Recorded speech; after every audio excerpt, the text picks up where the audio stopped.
4 straight wins for arguably the hottest team in the NFL right now. Dallas Cowboys dominate the New York Giants. Another complete team effort. That's the thing about the Cowboys right now. They are a complete team. Defense, offense.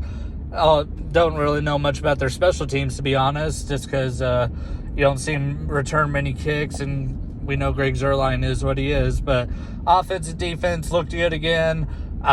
They did catch a few lucky breaks. I mean, earlier in this game, they were a big turnover machine. That was very, very troublesome at the beginning because I was like, we keep turning the ball over. Eventually, the Giants are going to take advantage of it. And then, of course, the Cowboys got lucky with Saquon Barkley, who just started getting hot. He went down with an ankle injury. It didn't look like Barkley's ankle was broken, just with the swelling, it looked more like a really bad sprain. So I don't think this is it for Barkley for the season, but it's definitely going to be a few weeks before we see him again. And then Daniel Jones, what happened with him, that helmet-to-helmet hit, not really anyone's fault. I mean, you could blame Jabril Cox if you want, but it was more of Jones kind of leaned into Cox's helmet, and I'm not saying I'm not making fun of him or anything, but, he just kind of let in at the wrong time. So both lucky breaks for the Cowboys. The Giants lost both of their important players on their offensive side of the ball.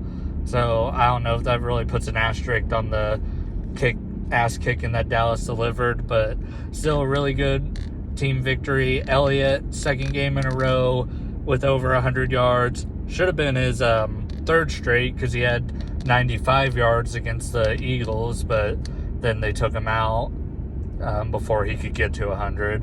So basically 3 straight games with 100 yards from him. Tony Pollard looked good. He's looked good in every game. CeeDee Lamb looked good with that long touchdown. Amari Cooper is Amari Cooper. Dalton Schultz. The only thing that was frustrating about this game was that scuffle where the guy for the Giants got ejected. That was stupid. That should have really been on the Cowboys because the Cowboys instigated that. I mean, the guy threw a punch, but I don't fucking blame him. That was he was instigated to throw that punch. So those are the stupid things that cost you field position because you're a fucking idiot and you're like, oh, I'm gonna shove him after the fucking play because I'm a bad motherfucker. No, you're a fucking dumbass if you do that. So whenever that happens, those are times where I wish those people would get fucking cut because fuck those guys. And I'm on my way to Burger King right now, so I'm struggling with thoughts because I'm hungry after sitting and watching that game for 3 hours. But good victory. Play the New England Patriots next week. They just beat the Texans today, 25-22. New England's not a bad team. I mean, you saw what they did against the Buccaneers last week. They almost beat them. They got bailed out by the Buccaneers got bailed out by their kicker missing.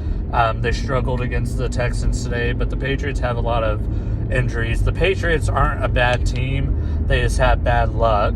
So I think the Cowboys are going to have their hands full next week. And then, it's their first road game in 3 weeks because, they played the Eagles at home, they played the Panthers at home, and then this was a home game. So this is going to be the first time in a few weeks that Dallas is on the road. And then we go into the bye next week. So hopefully we have a good, strong win going into the bye week. Who knows? I really see that game going either way because, like I said, the Patriots aren't bad. They just have bad luck. Other than that, like I said, great game. Last 4 weeks have been good. Leave y'all's comments in below what you think about our team. What do you think about us next week in New England? And how you think we're doing so far this season. Y'all have a good night. And I'm going to go stuff my face.